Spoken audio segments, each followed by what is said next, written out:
अरे गपके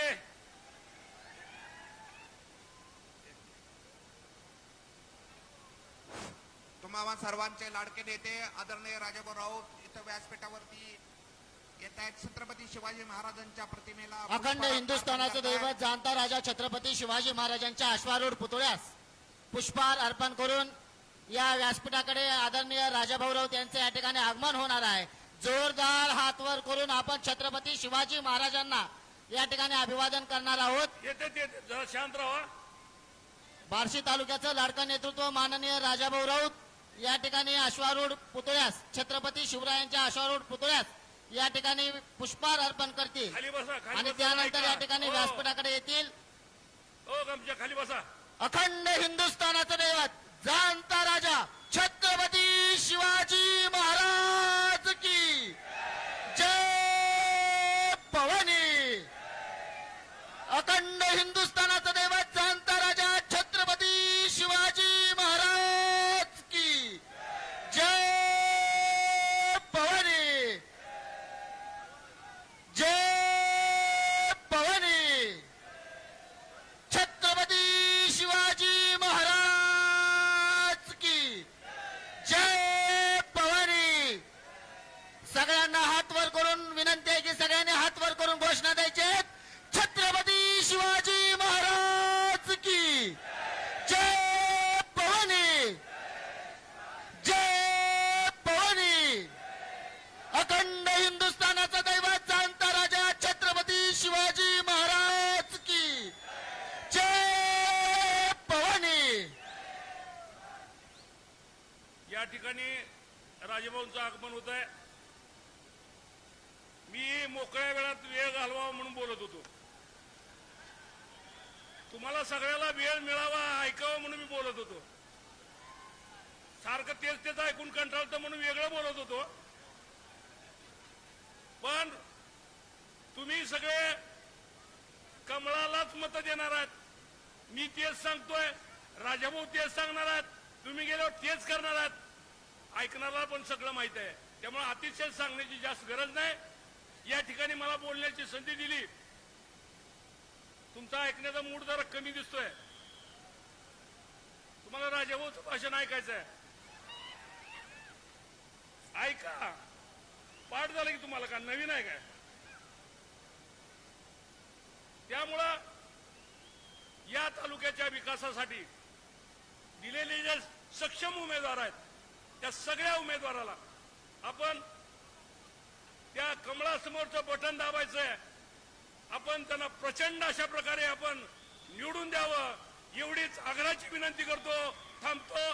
जय हिंद, जय महाराष्ट्र. धन्यवाद भाऊ.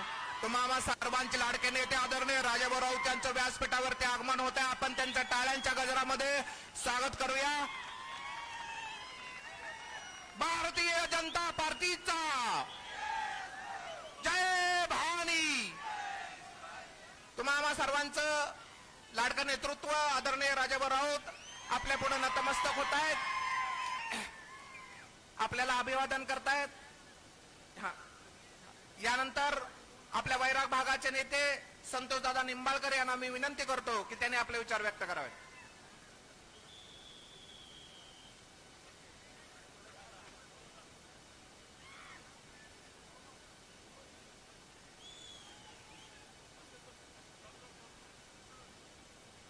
उभा असलेल्या सर्व कार्यकर्ते बांधव पदाधिकारी बांधवांना विनंती आहे. छत्रपती शिवाजी महाराजांच्या अश्वारूढ पुतळ्याजवळ आहेत ना त्या बांधवांना माझी विनंती आहे की आपण इथं महाराजांच्या तिथं आपली बसण्याची व्यवस्था केली आहे तर सर्वांनी येऊन बसावी अशी मी विनंती करत आहे.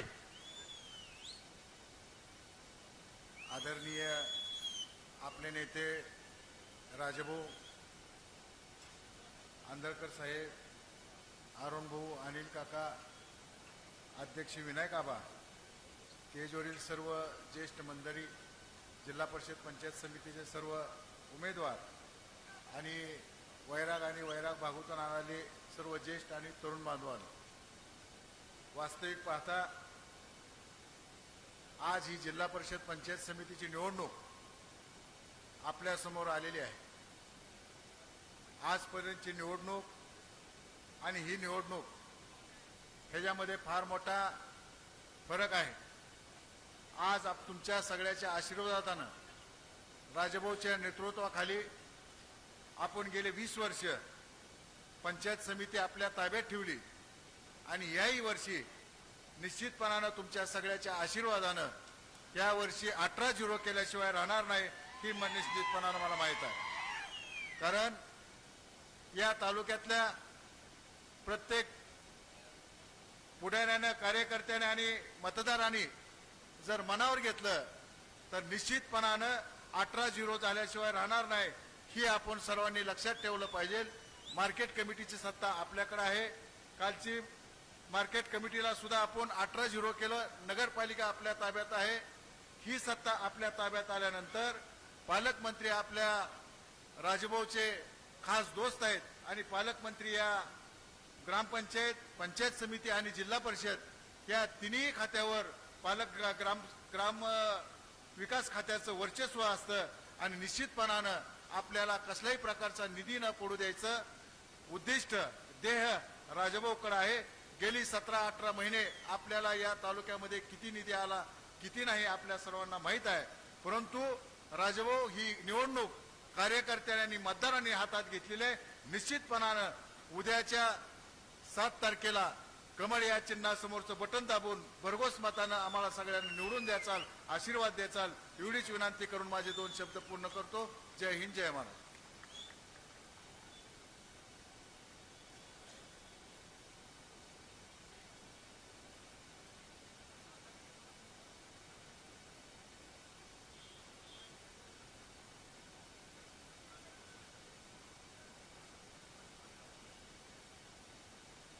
यानंतर आपली मुलुक मैदानी तो आंदळकर साहेब यांना मी विनंती करतो की त्यांनी आपले विचार व्यक्त करावे.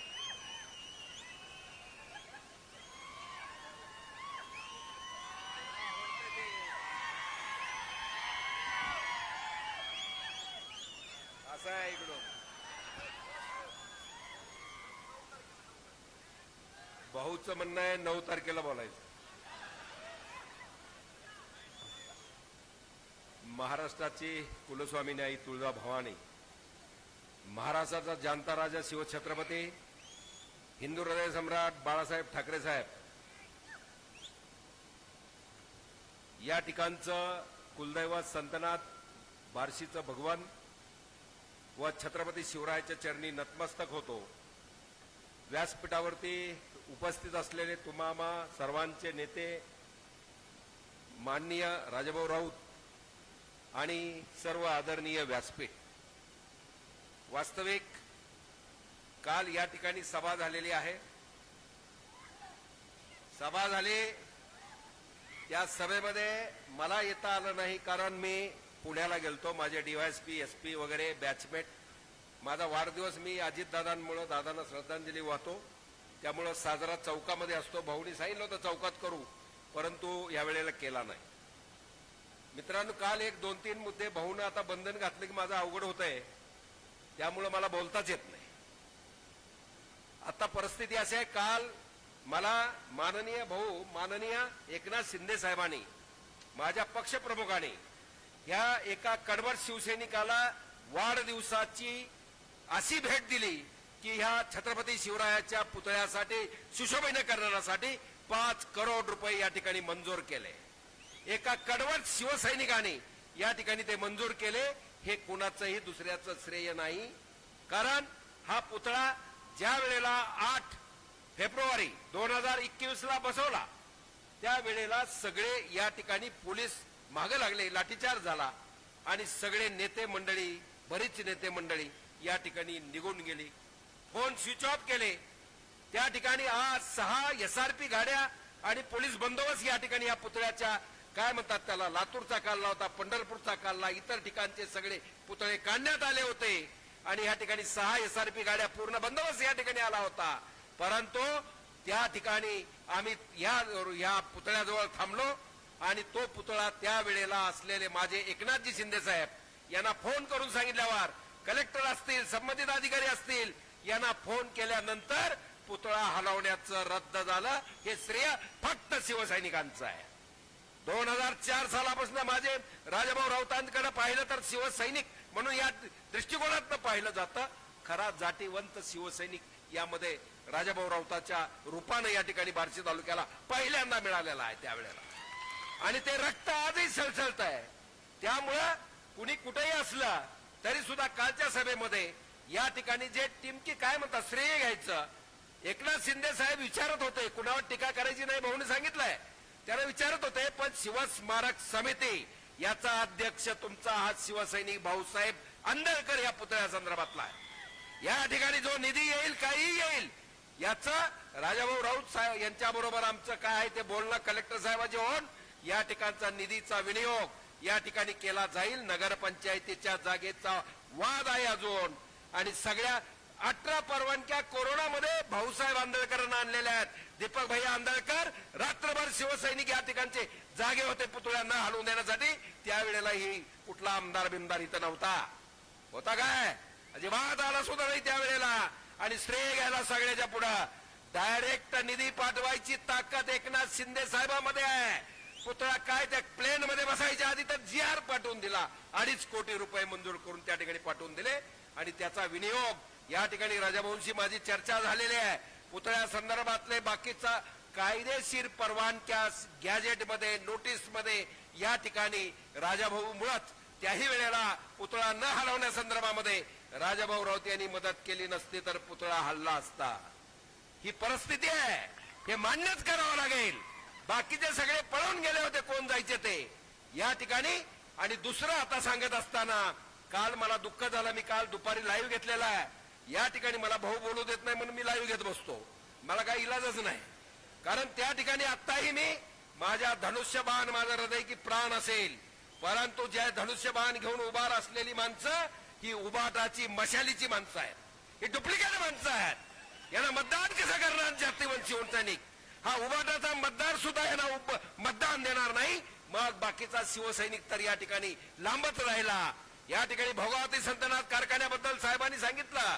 कारण हे संतनाथ कारखाना चालू करण्यासंदर्भामध्ये सगळ्या वैरागकरांना माहिती आहे, संतोष दादाला माहिती आहे. आम्ही शेरणी बाटली टेम्पो रोज कंपनीच्या माध्यमातून 2 वेळेला 10 असे 21 लाख रुपये आम्ही भरले.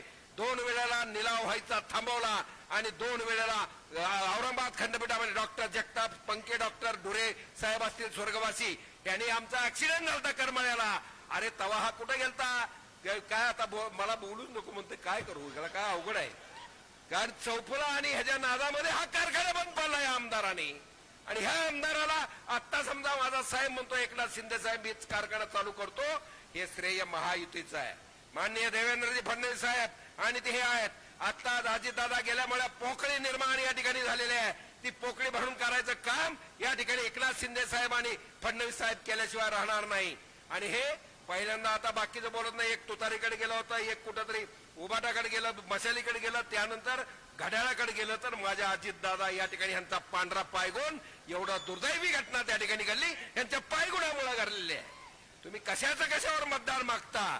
तुमचा पायगुणच वाईट आहे.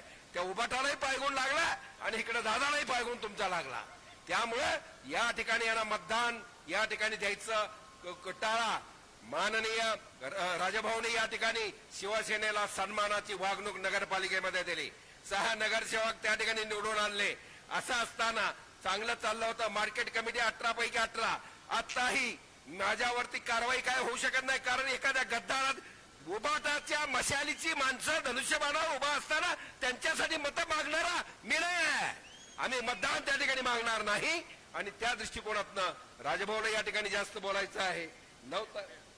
9 तारखेला आणखी एक चांगली गुड न्यूज येणार आहे, काळजी करू नका. याने त्या दिवशी मी चांगला बोलेन. आपल्याला जागरूक राहायचं आहे. मग अरुण भाऊनं सांगितलं घाण राहू नका. गावात जास्त कोणाच्या मनात काय पडलं मतदान जास्तीत जास्त करा. 18 पैकी 18 सीट आल्याच पाहिजे. आणि ह्याला चपला बसली पाहिजे त्या बंगल्याला. एवढंच सांगतो आणि थांबतो. जय हिंद, जय महाराष्ट्र. धन्यवाद. यानंतर 2 मिनिटांमध्ये काही प्रवेश होत आहेत. या कार्यक्रमामध्ये शेळगावचे आपले शिवसेनेचे माजी उपतालुका प्रमुख उद्धव ठाकरे गटाचे अत्यंत शिवसेनेमध्ये निष्ठेनं काम केलेले राजा स्वामी यांचा प्रवेश भारतीय जनता पार्टीमध्ये होतोय. आदरणीय नेत्यांना मी विनंती करतो की त्यांनी त्यांचा सन्मान करावा.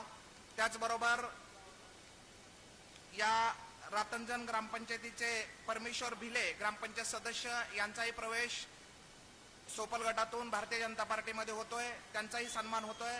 त्यानंतर आपल्या दैठण्याचे तुकाराम साठे, ज्योतिराम यादव, तानाजी कोंगाने, बालाजी डोबळे यांचाही प्रवेश भारतीय जनता पार्टीमध्ये आदरणीय नेते राजाभाऊ राऊत यांच्या नेतृत्वाखाली होतोय. त्यांचाही सन्मान आदरणीय नेत्यांनी करावा अशी मी त्यांना विनंती करतो. स्वामी परिवारांच्या वतीने राजाभाऊंचा सन्मान होतोय. त्याचबरोबर संतोष दादांचाही सन्मान स्वामी परिवारांच्या वतीने होतोय.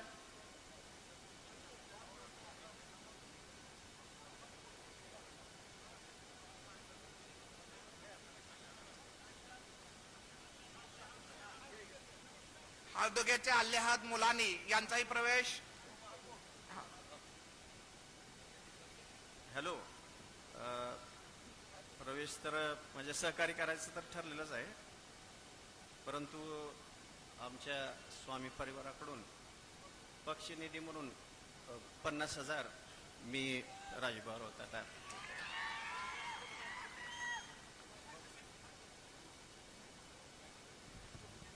अल्लेहाद मुलानी हळदुग्याचे माजी सैनिक आहेत, त्यांचाही प्रवेश होतोय. त्यांना बी नेत्यांच्या वतीनं सन्मान होतोय, तो त्यांनी स्वीकारावा अशी मी त्यांना विनंती करतो. त्याचबरोबर सोलापूर जिल्ह्याचे सामाजिक न्याय विभागाचे प्रमुख प्रशांत भालशंकर यांचाही इथं जाहीर पाठिंबा देत आहेत. त्यांचंही स्वागत राजाभाऊंच्या हस्ते होईल.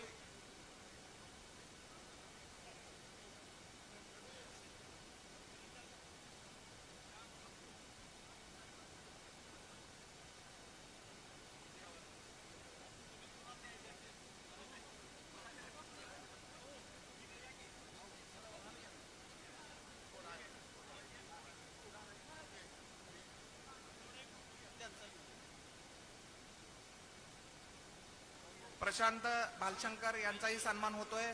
सामाजिक न्याय विभागाचे सोलापूर जिल्ह्याचे प्रमुख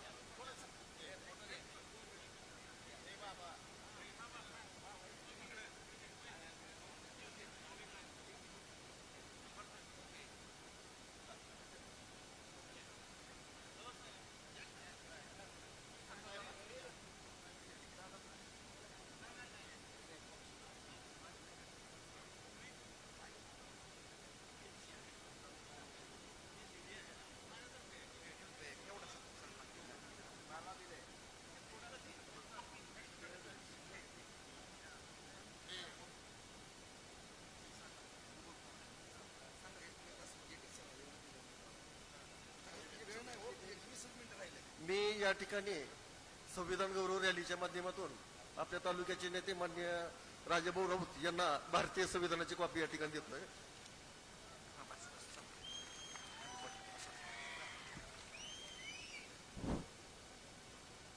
आजच्या या बार्शी तालुक्यातील पंचायत समिती, सोलापूर जिल्हा परिषद या निवडणुकीच्या निमित्तानं या ठिकाणी होत असलेल्या या विजय सभेचे अध्यक्ष आपल्या आदरणीय नानांचे खांद्याला खांदा लावून काम केलेले विनायकाबा देशमुख, उपस्थित व्यासपीठावरील सर्व सन्माननीय पदाधिकारी.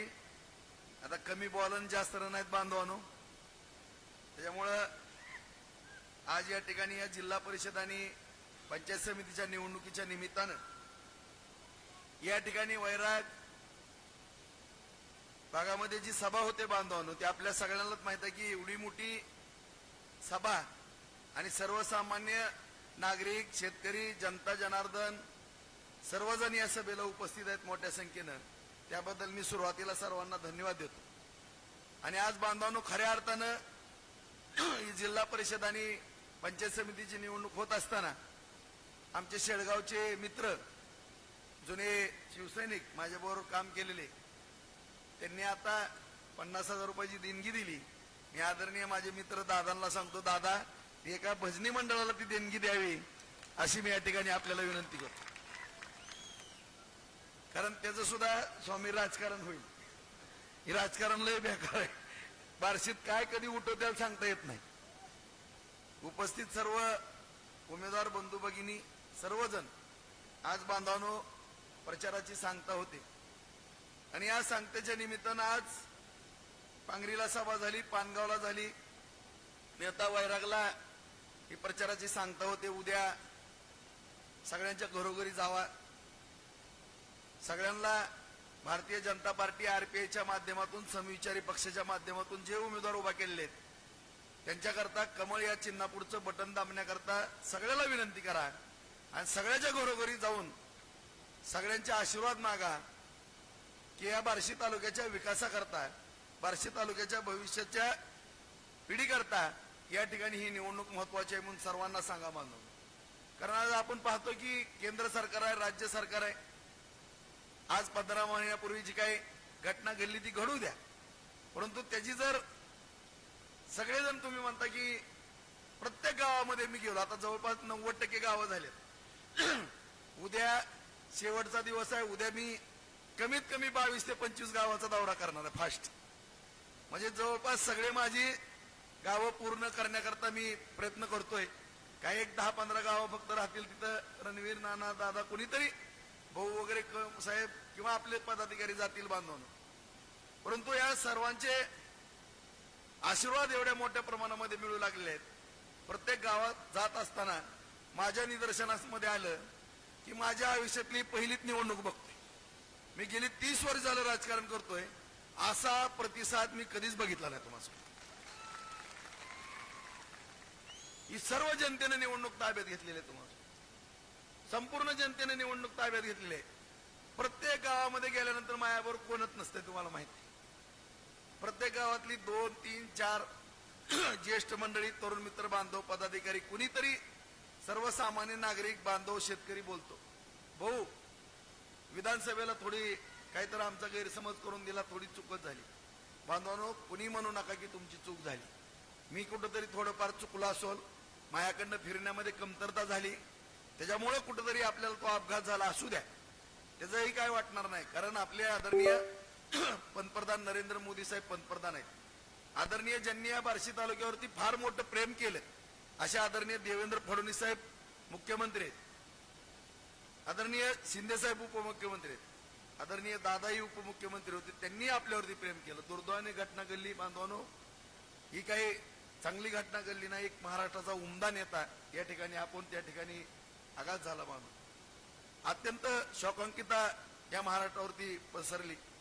एक विकासात्मक नेतृत्व त्या ठिकाणी गेलं आणि अशा परिस्थितीमध्ये नेमका प्रचार कसा करायचा, काय करायचा. साहेब 31 तारखेला येणार होते. साहेबांनी त्या ठिकाणी सभा रद्द केल्या, राज्यातले दौरे रद्द केले बांधवांना. नाहीतर त्यांच्या तोंडातून सगळ्या गोष्टी, आपल्या तालुक्याला ज्या काही गोष्टी हव्यात या सगळ्या गोष्टीचं त्या ठिकाणी त्यांनी स्पष्टीकरण केलं असतं. कारण या ठिकाणी जरी विधानसभा गेली तरी तुमच्या आशीर्वादानं बाजार समिती आली, तुमच्या प्रेमापोटी नगरपालिका त्या ठिकाणी बांधवांना आली.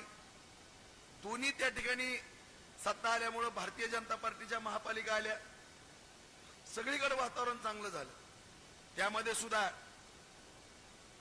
बार्शीमध्ये सुद्धा सगळ्याच बांधवांची इच्छा होती, बंधू भगिनींची, मला भारतीय जनता पार्टी आरपीआयच्या समविचारी पक्षाच्या माध्यमातून उमेदवारी मिळावी. परंतु 300 इच्छुक होते बांधवांनो. मी आवर्जून याचा उल्लेख करतो कारण 2 दिवस राहिलेत. कुठं जरी थोडंफार आणखीन 1-2% राहिलं असेल तर त्याचं मला स्पष्टीकरण देणं किंवा त्या गोष्टीचं थोडं काय बोलणं अत्यंत आवश्यक वाटतं. परंतु आपल्याला 18च माणसं निवडणं गरजेचं होतं. सगळी तोला मोलाचे आहेत आपले पदाधिकारी, कार्यकर्ते, त्याबद्दल कुठलीही शंका नाही. परंतु कुठंतरी आपल्याला 18 ठिकाणावरतीच येणं गरजेचं होतं. ज्यांनी थांबावं लागलं त्यांना मी विनंती केली, हात जोडून नम्रतेची विनंती केली की तुमचाही सन्मान आम्ही निश्चितपणानं करू, काळजी करू नका अजिबात. परंतु या ठिकाणी या बार्शी तालुक्याचं भवितव्य या तिसरी निवडणूक जी होते त्याची हॅट्रिक करायची त्याच्यामध्ये दडलंय. कुणी ह्याच्यामध्ये कोण उमेदवार आहे किंवा कोण नाही ह्या गोष्टीकडे लक्ष देऊ नका. खरोखर मी भाग्यवान आहे 300 जण इच्छुक होते. एक सिंगल माझा सहकारी बंधू आणि भगिनी एक जण नाराज झाला नाही, ह्याच्यासारख्या अभिमानाची गोष्ट कुठली नाही. सगळेजण त्या उमेदवाराच्या पुढे पळतात मत मागायला. ह्याच्यासारखं भाग्य कुठं नसतंय बांधवानं. एवढं भाग्य भगवंताच्या संतनाथाच्या आशीर्वादानं मी प्राप्त केला असं या ठिकाणी मला सांगायला काय हरकत नाही. आणि निश्चितपणानं तुमचाही सन्मान भविष्य काळामध्ये बांधवानं करू. परंतु ही निवडणूक इतकी महत्वाची आहे की पुढं केंद्र सरकार आहे, राज्य सरकार आहे, आणि तुम्हालाही माहित आहे मलाही माहित आहे. किमान माझा विषय आहे तोपर्यंत मला भारतीय जनता पार्टीचं आणि एनडीएचं सरकार दिसतंय देशामध्ये. या राज्यामध्ये काही बदल होईल असं मला वाटत नाही. आपली एक पिढी अडचणीत आणण्याचं या तालुक्यामध्ये काम केलं. एवढं मोठं तालुक्याचं नुकसान केलं बांधवांनो. मला टीका करायची नाही. आंधळकर साहेबाला पण मी हात जोडून सांगतो, पण साहेबाचं काय ती थांबतच नाही. साहेबाला लई होती बांधवांनो. खरंच मी सांगतो, साहेबांच्या एवढ्या काय अडचणी जीवनामध्ये त्यांनी आणल्या, त्याच्यामुळे त्या माणसाची तळपायाच्या मस्तकामध्ये जाणं साहजिक आहे. परंतु आपण जर बोलण्यात एखादा दहचा मा झाला तर तेवढंच क्लिप व्हायरल केली जाते, आणि तीच गोष्ट विधानसभेमध्ये घडली, त्याची पुनरावृत्ती होऊ नये म्हणून साहेब मी तुम्हाला सातत्यानं हात जोडतो, त्याबद्दल दिलगिरी व्यक्त करतो. तुमच्या आजच्या वाढदिवसाच्या निमित्तानं शुभेच्छा पण देतो, आणि तुम्हाला 9 तारखेला अर्धा तास बोलायला पण आम्ही संधी देतो. परत 3.5 वर्ष निवडणूक नाही साहेब. एखादं चुकलं माकलं तर 3 वर्ष सांभाळून घेतात. परंतु या ठिकाणी आज तीव्र भावना आहेत साहेब, परंतु ती वेळ नाहीये. ती वेळ नाहीये कारण आपल्याला कुठल्याही परिस्थितीमध्ये 6 पैकी 6 आणि 12 पैकी 12 ह्या जागा जिंकणं गरजेचं आहे मित्र. कारण आपण पाहिलंय की ज्यावेळेस तुमच्या आशीर्वादाने मी अपक्ष आमदार झालो, मी 42 वर्ष राजकारण केले, वयाच्या 15 वर्षापासून राजकारण करतो. 4.5 वर्षच मला सत्तेतली मिळाली. आदरणीय विलासराव देशमुख साहेब आणि राणे साहेबांच्या माध्यमातून 2 वर्ष, आणि आदरणीय देवेंद्र फडणवीस साहेब शिंदे साहेबांच्या दादांच्या माध्यमातून 2.5 वर्ष. 2.5 वर्षामध्ये किंवा त्याच्या अगोदरचं 2.5 वर्ष सातत्यानं संघर्ष करून डीपीडीसीत भांडून पत्रकार बांधव पण हित आहेत. अत्यंत भरणे मामाला धारेवरती धरून या ठिकाणी भांडून आवाज उठवून पण निधी आणत होतो विरोधी पक्षात असताना सुद्धा. सगळ्यांना वाटलं की फडणवीस साहेबांना विरोधी पक्ष नेता असताना पाठिंबा कसा काय द्यायला लागलाय. सगळेजण अपक्ष आमदार सत्तेकडे जातात, हा माणूस उलट्या प्रवाहात का पावतो. परंतु मला दूरदृष्टी थोडी जाणवत होती मित्रांनो की हा माणूस कर्तृत्वान आहे, आणि आज नाहीतर उद्या सत्तांतर केल्याशिवाय राहणार नाही. कारण ती चुकीची आघाडी झाली होती, जशी आता बार्शीत झाली तशी तिथं पण झाली होती. त्यामुळे ही काही टिकाऊ नाही मला जाणीव झाली होती. 2.5 वर्षानंतर सत्तांतर झालं आणि साहेब पण आले बार्शीला. त्यांनी खरोखर म्हणले की राजभाऊ राऊत हा बेरर चेक आहे. राजभाऊ राऊत पेक्षा बार्शी तालुक्यातली जनता खऱ्या अर्थानं बेरर चेक आहे. जे मागितलं काही नाही म्हणले नाहीत. तुम्हाला सांगतो, सगळ्या पाणी पुरवठ्याच्या योजनेला आपल्या शेतीच्या पाण्याला पैसे दिले, उपसा सिंचन योजना आहे, बार्शी नगरपालिकेची पाणी पुरवठा योजना आहे, साठवण तलावाला पैसे दिले, किटीवेरला पैसे दिले, नागझरी भोगावतीवरच्या बंधाऱ्याला पैसे दिले, चांदणी नदीवरच्या बंधाऱ्याला पैसे दिले, किटीवेरला बिडकी नदीवरती दिले बांधवान पैसे, राम नदीवरती दिले, गोरवाड्यावरती सुद्धा 8 किटीवेर आपण तिथं काम चालू आहे. एवढे किटीवेर 37 साठवण तलाव त्यातले 25 पूर्ण झाले. उपसा सिंचन योजनेचं 700 कोटीचं काम मंजूर केलं. 15 महिने झालं. तुम्हाला मी आवर्जून सांगतो की गेल्या 3 महिन्यापूर्वीपर्यंत 1 वर्ष होईपर्यंत हे व्यक्ती ज्यांना लोकप्रतिनिधित्व दिलंय ते साधं 4 ठिकाणच्या अडचणी सोडवण्याकरता 2 तास वेळ देऊ शकले नाहीत. नाहीतर त्या उपसा सिंचनचं पाणी आता तावडीच्या तळ्यात पडलं असतं. मी माजी आमदार असताना मला जावं लागलं, ते पण जयाभाऊंच्या सूचनेप्रमाणे. जयाभाऊ गेल्या 4-5 महिन्यापूर्वी बार्शीला आले. त्यांनी सांगितलं की राजभाऊ तुम्हाला घरी बसून चालणार नाही, कारण या ठिकाणी मी अत्यंत काळजी घेणारा कार्यकर्ता आहे मित्रांनो, की जर मला लोकप्रतिनिधित्व नसेल तर डॉक्टर बाबासाहेब आंबेडकरांनी जी घटना लिहिली, जे संविधान दिलं आपल्या या देशाला, सगळ्या जगात सगळ्यात मोठी लोकशाही असलेला आपला देश, आणि जे बाबासाहेबांनी आपल्याला शिकवलं किंवा सांगितलं की त्या तत्वावरती मी चाललो आणि निवडून आलेल्या लोकप्रतिनिधीला काम करू द्या म्हणलं. जरी साहेब मुख्यमंत्री असले आणि बैठका घेऊ शकत होतो तरी मी हस्तक्षेप केला नाही, कारण सगळ्या पत्रकारांनी सुद्धा राज्यातल्या आणि जिल्ह्यातल्या तालुक्यातल्या मला टार्गेट केलं असतं, हा मध्ये मध्येच करतोय म्हणून. परंतु मी शांत बसलो. जेवढं काय होतं तेवढं ऑफिसला काम जेवढं होतं तेवढं फोन करून अडचणी येऊन देत नव्हतो. परंतु दुर्दैवानं ही व्यक्ती कधी बाहेरच निघली नाही घराच्या, कधी मिटिंग नाही कलेक्टर ऑफिसला, कधी विधानसभेत कुठला प्रश्न उपस्थित केला नाही. फक्त एक केला, सगळ्या समाज बांधवांना दिलेली सभागृह कशी पाडायची तेवढा मात्र बार्शी नगरपालिकेचा प्रश्न विधानसभेमध्ये उपस्थित केला. सगळ्या गोरगरिबांच्या समाज बांधवांना त्या ठिकाणी लग्न कार्य असेल, बारसा असेल, टिळ्याचा कार्यक्रम असेल, कुंकवाचा असेल, पाहुणे आले तर राहण्याची सोय नाही, अशा अल्पसंख्याक गोरगरीब समाजाला जी सभागृह दिली ओपन पेस मध्ये ते पाडण्याकरता प्रश्न यांनी बांधवांना उपस्थित केला. अन्यथा कुठलाही त्या ठिकाणी प्रश्न उपस्थित केला नाही. कामाच्या बाबतीमध्ये कुठला पाठपुरावा नाही. आणि त्या ठिकाणी मला तावडीला परत जयाभाऊच्या सूचनेप्रमाणे जावं लागलं. तिथल्या सगळ्या अडचणी दूर केल्या आणि जबाबदारीने मी सांगतो, येणाऱ्या एप्रिल एंडच्या आत त्या तावडीच्या तळ्यात पाणी पडलेलं असेल तुम्हाला सांगतो. नाहीतर आता 15,000 एकर जमीन भिजली असती, परंतु ह्यांनी पाठपुरावा केला नाही. एप्रिल पासून ती 15,000 एकर जमीन भिजणार आहे. तिथून परत तिसरा टप्पा आपल्याला ढाळे पिंपळगावचा वैराग भागाला सुद्धा त्याचा मोठ्या प्रमाणामध्ये फायदा होणार आहे. ते पाणी भोगावती नदीत येणार आहे मित्रांनो. ह्या ढाळे पिंपळगावची खालची उंडेगाव पर्यंतची सगळी गावं, सगळीच्या सगळ्या गावं त्या ठिकाणी भिजणार आहेत. आज आपण तुर्कपिंपरी, गुळकुळी, त्याचबरोबर सुरडी या संपूर्ण कोरपळे या सगळ्या वरच्या भागात जिथं पाणी येऊ शकत नव्हतं त्या ठिकाणी पाणी दिलं.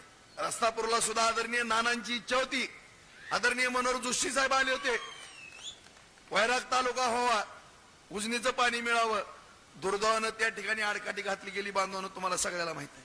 संतनाथ कारखान्यावरती पण मी पुढे येईल, परंतु नानांचं स्वप्न आम्ही कुठल्या तरी मार्गाने पूर्ण करण्याचा प्रयत्न केला. आम्ही 2 दिवसापूर्वी दादा मी रस्तापूरला होतो, त्या ठिकाणी सुद्धा पाझर तलावाचं साठवण तलावात रूपांतर केलं. ते सुद्धा गाव 50% बागायत केलं आम्ही. बरोबर आहे का? रस्तापूरवाले आहेत काही. आणखीनही तुम्हाला एक साठवण तलाव देणार आहे, जे नानांचं स्वप्न होतं पाणी यावं, तिथं पाणी आणलं. आणि ज्या ठिकाणी त्या माळावरून पाणी पलीकडपर्यंत न्यायचं होतं ते पाणी सुद्धा आम्ही उजनीचं उपसा सिंचनच्या माध्यमातून पाणी नेतोय. आणि अशा रीतीनं त्या ठिकाणी आम्ही काम करण्याचा प्रयत्न करतोय. त्याचबरोबर गाता पूर्ण केली, जाऊन बघा 42 उद्योग तिथं उभारले. तिथं सबस्टेशन 2 दिले, ते 24च्या दरम्यान. आणि नारायण राणे साहेब उद्योग मंत्री होते त्यावेळेस जागा ताब्यात घेतली होती. नान्यता कुठलाही प्रयत्न झाला नाही. आणि आजही काल तिथं शिंदे साहेबांपुढे काहीतरी चुकीची माहिती दिली आहे. शिंदे साहेबच म्हणले अरे एमआयडीसी आणखीन केली नाही का इकडं, त्यांनाच विचारतात. परंतु मी अगोदर सांगितलं की या भागामध्ये सुद्धा छान एमआयडीसी आपण करणार आहोत. इथं सुद्धा उद्योग आणणार आहेत मित्रांनो, अजिबात काळजी करू नका. उपळायला, जामगावला आणखीन 3 एमआयडीसी बार्शीमध्ये होणार आहेत. ही सगळी प्रक्रिया जलद गतीने होणार आहे. त्या ठिकाणी उद्योग आणू. तुम्ही म्हणता राजभाऊ 3 एमआयडीसी एकाच वेळेस कशा आणणार आहेत? कारण तुम्हालाही माहित आहे महापालिकेची निवडणूक झाली, साहेब दावोसला गेले. देशामध्ये कधी नाही एवढी गुंतवणूक झाली, पत्रकार बांधवांना पण माहित आहे, टीव्हीवरती आपण पाहिलंय. 40 लाख कोटीची गुंतवणूक करण्याकरता जगातले उद्योगपती तयार झालेत. त्यापैकी 30 लाख कोटीचे करार झालेले आहेत बांधवांनो. मी ज्यावेळेस पराभव जरी झाला तरी मुंबईला काही महिन्यात एकदा जायचो. बैठकावर बैठका साहेबांच्या चालू होत्या, त्यावेळेस ऐकलं अधिकारी म्हणले साहेब फार म्हणले बिझी झालेत, की राज्यामध्ये देशात कधी एवढी गुंतवणूक झाली नाही, एवढी गुंतवणूक राज्यात येणार आहे. मी लगेचच तुम्हाला सांगतो पावलं उचलली. माझे आमदार असलो तरी काय पत्रव्यवहार केले आणि एमआयडीसीची जामगावची प्रक्रिया सुरू केली. त्या धर्तीवरती मी बाप्पाला वगैरे सांगितलंय त्या दिवशी, महाराजांना पण म्हणून दादाला बोललोय. धामणगाव असेल, रातंजन असेल, इकडलं शेगाव कुठल्याही भागामध्ये येतात दादा मला भाऊ सगळेजण काका सगळेजण या भागामध्ये 100-200-300 एकर जमीन सरकारला द्या आणि योग्य मोबदला शेतकऱ्याला दिला जाईल. सगळ्यात जास्त पैसे दिले जातील. कुठल्याही शेतकऱ्याचं मन दुखवलं जाणार नाही, प्रामाणिकपणाने मी या ठिकाणी सांगतो. आणि देताना माळ रान द्या. कुठेही तिथे बागायत जमीन देण्याची काही आपल्याला गरज नाही. अशा रीतीनं या ठिकाणी एमआयडीसीच्या माध्यमातून आपण प्रयत्न करू. आणि हे प्रयत्न करत असताना आज या गावातले सुपुत्र दिलीप गांधी यांनी सुद्धा या ठिकाणी बार्शीमध्ये एक उद्योग उभा केलेला आहे. तसं वैरागला पण आपण उद्योग आणू. कारण दिलीप गांधीला या ठिकाणी विचारा तुम्ही स्टेजवर आहे, 15 वर्षापूर्वी त्या घराण्याला उद्योग उभा करायचा होता सोयाबीनचा प्लॅन्ट. त्यांची इतकी दोस्ती होती आदरणीय काकांना तर ती दिसले की पाया पडायचे, होय दिलीप शेठ, आणि महाग काकाची मापा काढायची, बरोबर आहे. कधी यांना उद्योगाला मदत केली नाही, कुटुंब दबकायचं. मार्केट कमिटी आली, दिलीप शेठ माझ्याकडे आले, भाऊ म्हणले आम्हाला प्लॅन करण्याची इच्छा आहे, शीतल शेट्टी दोघं जण, फक्त आम्हाला तुम्ही सगळ्या परवानग्या द्या आणि आम्हाला मदत करा, साहेबाकडनं काय सहकार्य लागलं तर करा. म्हणलं ठीक आहे. त्या ठिकाणी बांधवांनो, त्यांची जागा होती, परवानग्या आणून दिल्या, सगळं लाईटचं कनेक्शन वगैरे सगळं दिलं. त्याच्यानंतर पाण्याची अडचण आली. दिलीप शेठला म्हणलं माझं 5-10 एकर बागायत नाही झालं तरी चालन, तुम्हाला 24 तास माझी विहिरीवरती मोटर बसवा. अशा पद्धतीनं त्या ठिकाणी सहकार्य करणं गरजेचं आहे. शेवटी देवेंद्र फडणवीस साहेबांकडे आम्ही गेलो, एकच फोन केला, स्टेट बँकेतनं दिलीप शेठला 100 कोटी रुपयाची सीसी मंजूर केली साहेबांनी, बरोबर आहे का दिलीप शेठ? आणि स्वतः साहेब म्हणले मी उद्घाटनाला येतो, प्लॅनचं उद्घाटन केलं बांधवांनो. आणि ह्या माणसानं एवढं मोठं धाडस केलंय, मी कौतुक करतो, कारण ज्यांनी केलंय ते केलंय. परत 2 उद्योगपती तयार झाले. दुर्दैवानं विधानसभेत गडबड झाली, मी फोन केला तर माझा फोन पण उचलला नाही, कारण शेवटी कुठल्याही लोकप्रतिनिधीचा सपोर्ट त्यांना असणं गरजेचं आहे. तो सपोर्ट मिळत नव्हता म्हणून ते थांबले. 2 सत्ता आले की आता मला फोन आलेत, भाऊ आम्हाला भेटायला यायचं, आम्हाला तिथं प्लॅन करायचं. निश्चितपणाने ते येणार आहेत. एवढी मी म्हणलं निवडणूक झाली की तुम्ही या, 2 सत्ता आल्या की तुम्हाला आनंद झाला, 3री सत्ता पण इथे आनंद होतोय. तुम्ही खुशाली तर उभा करा, तुम्हाला जे लागेल ते आम्ही सहकार्य करतो. कारण या ठिकाणी प्रक्रिया उद्योग जर उभारले बांधवांत स्पर्धा होईल, शेतकऱ्याला 50-100 रुपये जास्त मिळतील. त्याचबरोबर या ठिकाणी अर्थकरण वाढेल, सगळ्याला मजुरी मिळेल, सगळे वाहनं चालतील, पोरांना काम मिळेल, पगार मिळेल, अर्थकरण वाढणार आहे.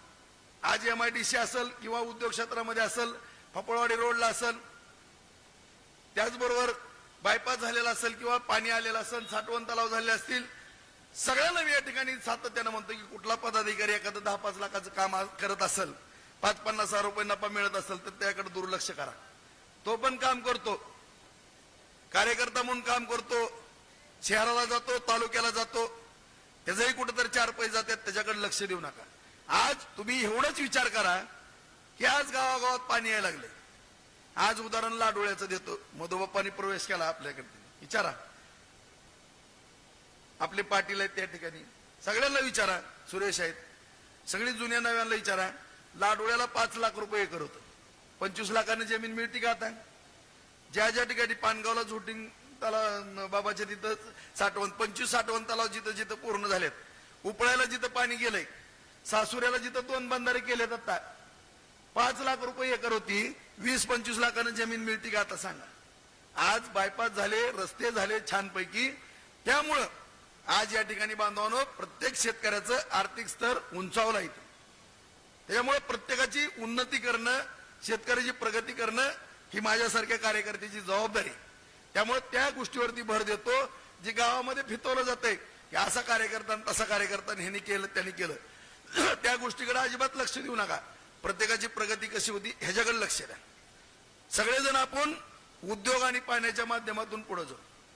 आज बाजार समिती तुमच्या आशीर्वादाने आली, त्याच्यामध्ये सुद्धा आपण टमाटा प्रक्रिया उद्योग करतोय, कांदा साठवणुकीच्या बाबतीमध्ये त्यामध्ये प्रयत्न करतोय, तोही प्रयत्न यशस्वी होईल.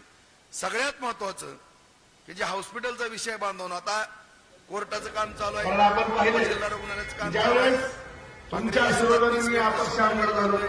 मी 43 वर्ष राजकारण केलं, माझ्या 15 वर्षापासून राजकारण नको म्हणलं तर 4.5 वर्षात मला आपण काम करायचं, ह्यांनी पत्रकार परिषद घ्यायची, हे कुठला धंदा आहे मला काही कळत नाही.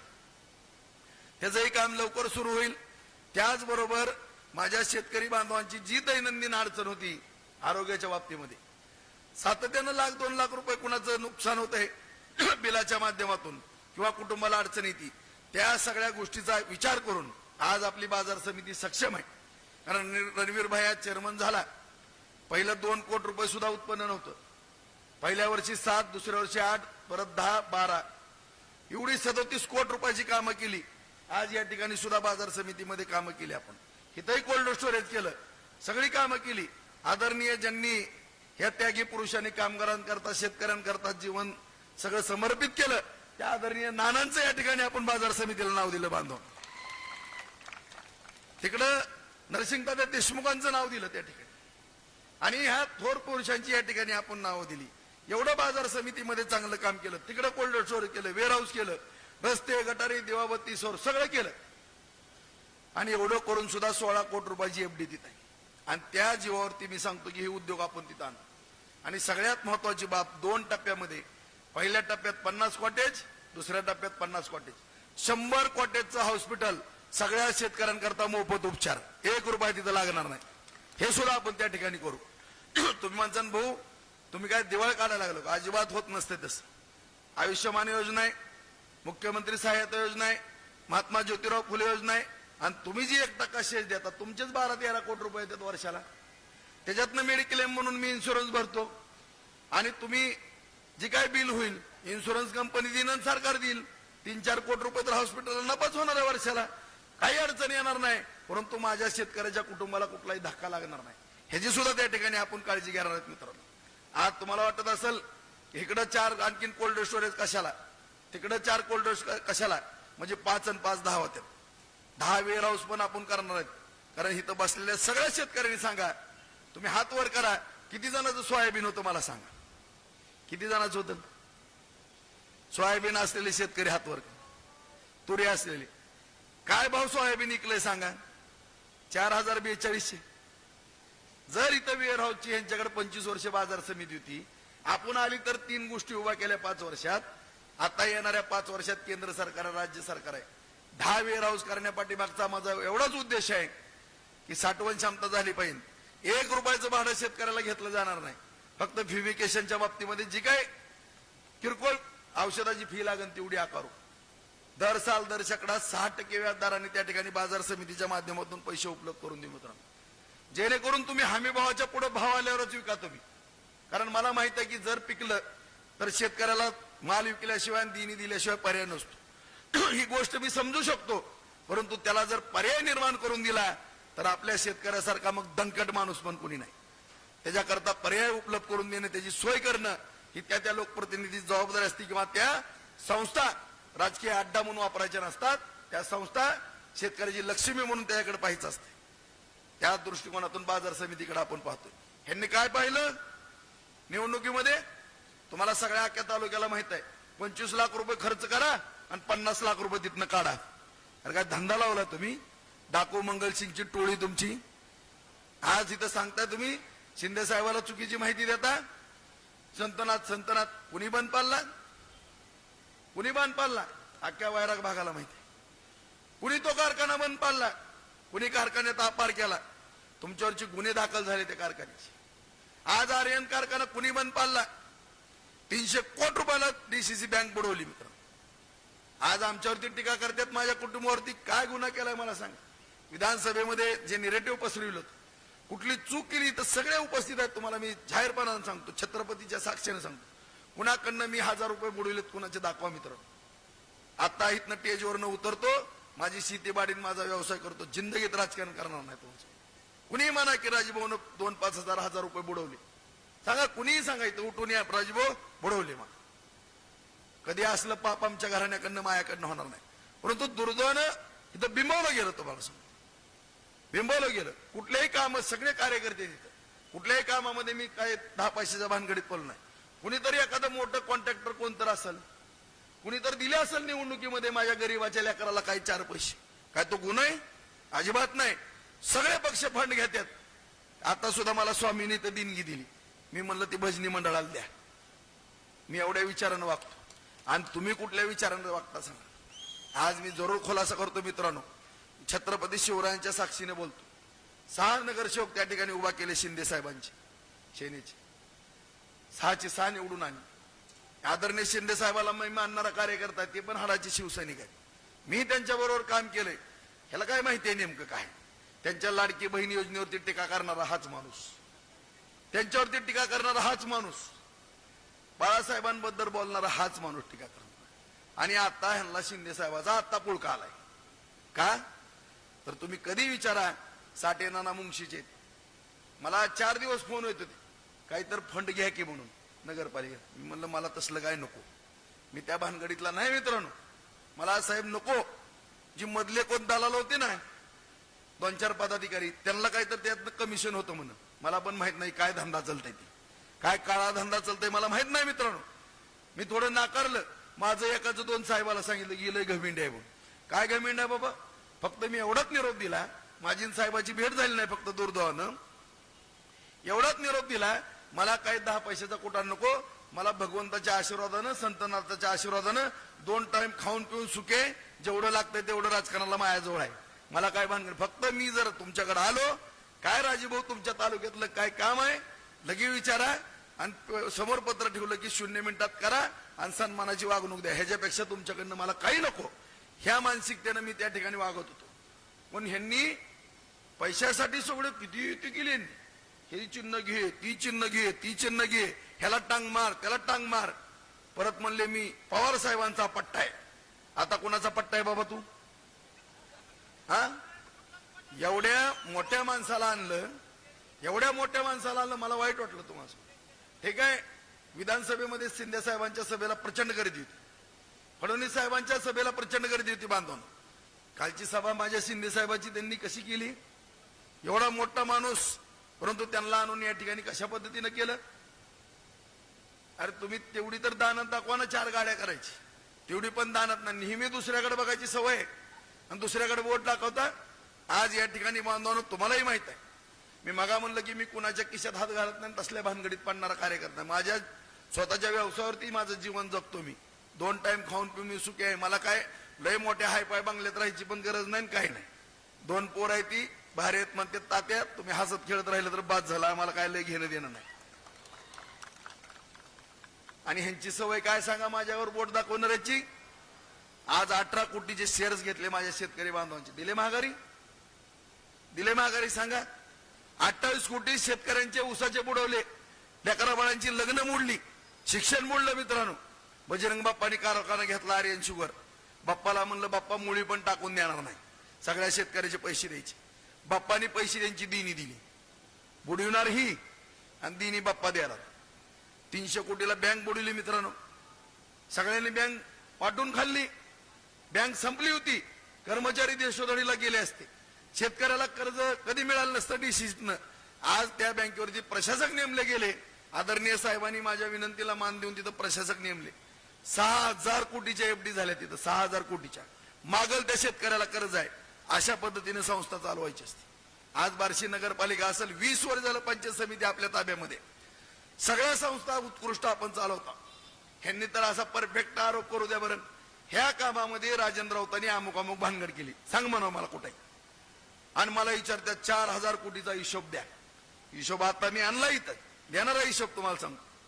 मी पाठीमागं पण नगरपालिकेला सांगितलं होतं, तुम्ही फिरतच नाहीत ना, कुठं फिरताय तुम्ही, निवांत बसताय तुम्ही, काहीतरी अफवा उठवल्या म्हणून तुमचं साधलं.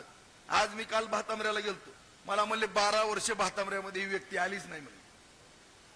कुठल्या गावाला गेले ती, कुठल्या गल्लीत फिरल्यात, ह्यांना रस्ते कॉन्क्रीट, हा सोलापूर रस्ता कधी दिसला का? त्यांच्या दारातला आगळगाव रस्ता कुणी केलाय डांबरीकरण, त्यांच्या दारातली गटर कुणी केली, अख्ख्या बार्शीमध्ये कॉन्क्रीटचे पुणे मुंबई टाईप रस्ते कुणी केले, भुयारी गटर कुणी केली, भगवान स्टेडियम कुणी केलं, कोर्ट कुणामुळे चालू झालं, उपजिल्हा रुग्णालय कुणामुळे चालू झालं, आज 296 कोटीची योजना कुणामुळे चालू झाली, 700 कोटीची उपसा सिंचन कुणामुळे चालू झाली, साठवण तलाव, ही सगळा तुळजापूर रस्ता 248 कोटीचा कशानं चालू झालाय, लातूर रस्ता कसा पूर्ण झाला, धाराशिव रस्ता कसा पूर्ण झाला, परंडा रस्ता कसा पूर्ण झाला, काहीच दिसत नाही तुम्हाला. एवढ्या बागा कशा झाल्या, एवढे MIDCचे सबस्टेशन कसे झाले, एवढी 1596 घरकुलाची योजना बार्शीतला प्रोजेक्ट कसा झाला, 5000 घरं शहरामध्ये कशी दिली, 10,000 घरं पंचायत समितीतनं कशी दिली. आज जवळपास 2,000च्या घरात विहिरी कशा राजमाता अहिल्यादेवी होळकर योजनेच्या अंतर्गत कशा दिल्या, हे सगळं दिसलं नाही तुम्हाला. म्हणून मी पत्रकारांना म्हणलं होतं पत्रकार परिषदेमध्ये, ते ज्येष्ठ आहेत, त्यांना गाडी चालवता येणार नाही, त्यांना माझ्या गाडीवरती पाठीमागं बसवतो. ते एकदा म्हणले होते कर्मवीर मामासाहेब जगदाळेंच्या जयंतीच्या निमित्तानं, करतोय दक्ष आमदार, माझ्या गाडीवरती 8 दिवस फिरवतो, सगळा विकास दाखवतो, मग तरी मला शाबास राजाभाऊ म्हणून शाबासकी द्याचाल ना तुम्ही. आता दुसरं आमंत्रण दिले मी तुम्हाला सांगतो, एकदा त्यांना खरंच गाडीवर फिरवू आपण. जयवंत महाराजांनी एकदा प्रयोग केला, दोघाला फुगडी खेळायला लावलो. आता एकदा गाडीवर पत्रकार बांधव तुम्ही माझ्या बसवा, नाहीतर पांडे चौकामध्ये मी त्यांना खास 8 दिवस फिरून एक जेवण देतो तुमच्या समवेत पत्रकारांसमोर. हे काही हिशोब दाखवतो आणि सगळे GR त्यांच्या पुढे ठेवतो. सगळा हिशोब बघा मी घेऊन आलोय, कुठलाही खोटा नाही. बार्शी नगरपालिकेला 1440 कोटी रुपये सगळ्या योजना ज्या आणल्या ते, सार्वजनिक बांधकाम विभाग, पंतप्रधान सडक योजना, मुख्यमंत्री सडक योजना, 3054, 5054, नागरी सुविधा, दलित वस्तीतले रस्ते सगळे, नगर उत्तानचे रस्ते सगळे 1816 कोटी रुपये. कृषी विभागामार्फत शेतकऱ्याला अनुदान 491 कोटी. बार्शी उपसा सिंचन योजना 700 कोटी. MSCBच्या मार्फत DP सबस्टेशन 150 कोटी. पंचायत समिती मार्फत घरकुल विहिरी 160 कोटी. तालुक्यातील विविध गावातील साठवण तलाव 150 कोटी. जिल्हा परिषद पाटबंधारे विभाग बंधारे किटवेर 75 कोटी. कृषी उत्पन्न बाजार समितीच्या अंतर्गत 37 कोटी. आमदार कोटा 25 कोटी. बस स्थानक 15 कोटी. जवळपास 5060 कोटी रुपयाचा हिशोब आहे. मी तर 4000 कोटी सांगितले तुम्हाला, 1000 कोटी कमी सांगितले साहेब. आणि एवढं जर करून गुळगुळीत रस्ते वगैरे सगळं बघून जर तुम्हाला जर माझ्याबद्दल तिरस्कारच असेल आणि माझ्याबद्दल अफवा उठवण्याचा किंवा विरोध करण्याचा जर तुमचा छंद असेल तर दुर्दैवाची बाब आहे मित्रांनो, अत्यंत दुर्दैवाची बाब आहे. त्यामुळे माझी सगळ्याला नम्रतेची विनंती आहे की ही निवडणूक माझ्या प्रतिष्ठेची नाही किंवा अस्तित्वाची नाही, ही सगळ्यांच्या लेकराबाळाच्या भविष्याची निवडणूक आहे. आज मी मगाच सांगितलं की माझा विषय तोपर्यंत भारतीय जनता पार्टी आणि NDAचं RPIचं सरकार राहते. त्यामुळं जो काही विकास करायचा केंद्र सरकारच्या राज्य सरकारच्या माध्यमातून साहेब आपल्याला कधीच नाही म्हणणार नाही. जयाभाऊ कधी नाही म्हणणार नाहीत. शिंदे साहेब सुद्धा कधी नाही म्हणणार नाहीत. आणि आदरणीय आदित्य दादांचं तर दुर्घटना घडली. सुनेत्रताई सुद्धा आपल्या राणादादांच्या आत्या आहेत, त्या आपल्या जवळच्या शेजारीत आपल्या, त्यांचंही बार्शी तालुक्यात माझे, मी त्यांच्या घराण्याशी अत्यंत दादांबरोबर मी जाणं येणं, राणादादा बरोबर तुम्हाला पण माहित आहे. लोकसभेला आपल्या ताई उभारल्या होत्या, राणादादांच्या कुटुंबीय अर्चनाताई उभारल्या त्या बांधवानं. त्यावेळेस उमेदवाराच्या बाबतीत मलाच उभारा म्हणत होते. मी म्हणलं अर्चनाताईला आपण उभा करू दुर्दैवानं. परंतु त्या काळात दादा आम्ही सगळे मिळून असायचो, 4-4 तास दादांना आम्ही बसलो गप्पा मारत. देव इतकं जिव्हाळ्याचे संबंध माझे तुम्हाला खरं सांगतोय. आणि हात ढोंग करतो माणूस दादाच्या ह्याच्यात रडायला लागला. मला तर आश्चर्यच वाटलं. ह्यांचे वडील वारले, ह्यांना दुःख नाही. आईसाहेब वारल्या, दुःख नाही. माझ्या शोभा दिदी रावसाहेबांच्या बहीण, त्यांच्या धर्मपत्नी वारल्या. काढून मित्रांनो, पण काढतो आता मी. त्या दिवशी संध्याकाळी फुल ठोकळा 1 तासानं, नुसतं टीस. सावळेसर सारखा माणूस उठून गेला. अरे लाज वाटते का म्हणलं या माणसाला 1 तासातच? अरे तुम्हाला कधी कुटुंबाबद्दल माया दया नाही, तालुक्यामधली माया दया नाही, आणि तुम्ही एवढं राजकारणासाठी ढोंग करता. कुठं फेडणार आहे तुम्ही?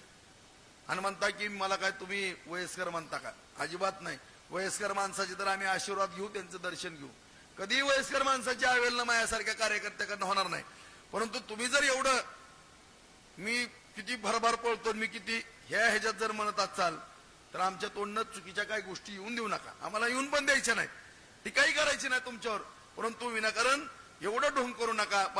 बांधवाला मी सांगतो तुम्हाला, एवढं यांचं ढोंग आहे की फक्त सांगितलं गेलं की 9 वेळेस मी निवडणुका लढवल्या, 7 वेळेस मी कर्तृत्वान म्हणून मला निवडून दिलं.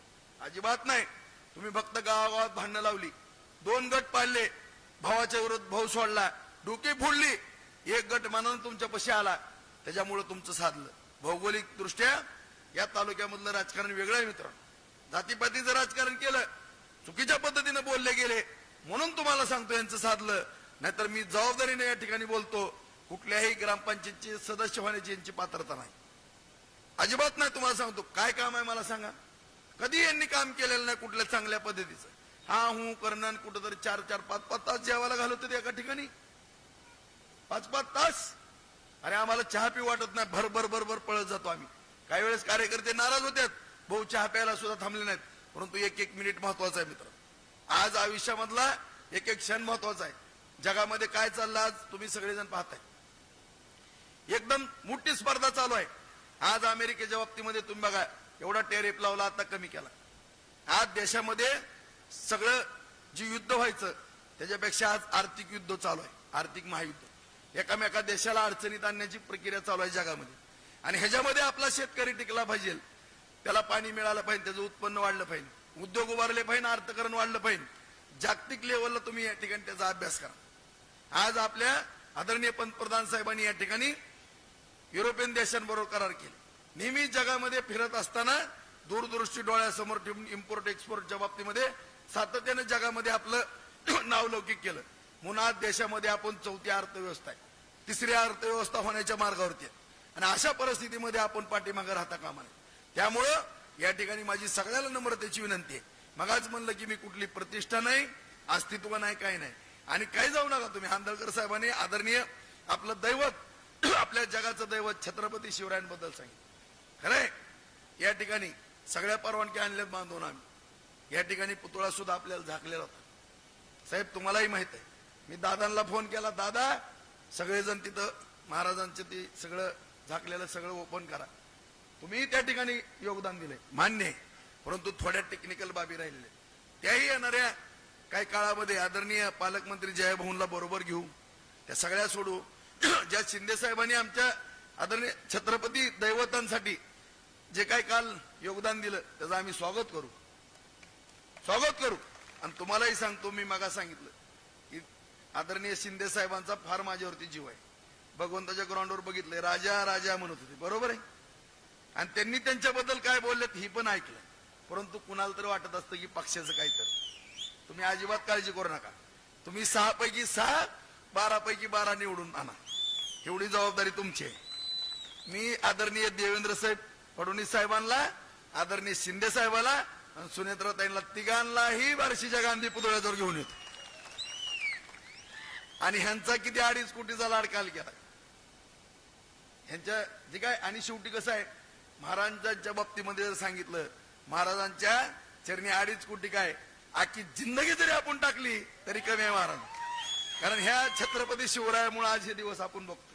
त्यामुळे महाराजांसाठी आपला प्राण जरी गेला तरी आपण मागं पुढे बघणारी माणसं नाहीत. त्यामुळं या ठिकाणी कुठल्याही गोष्टीचं राजकारण करू नका. का मग तुम्ही शिंदे साहेबांना म्हणले नाहीत इथली 45 कोटीची पाणी पुरवठ्याची योजना मंजूर करा?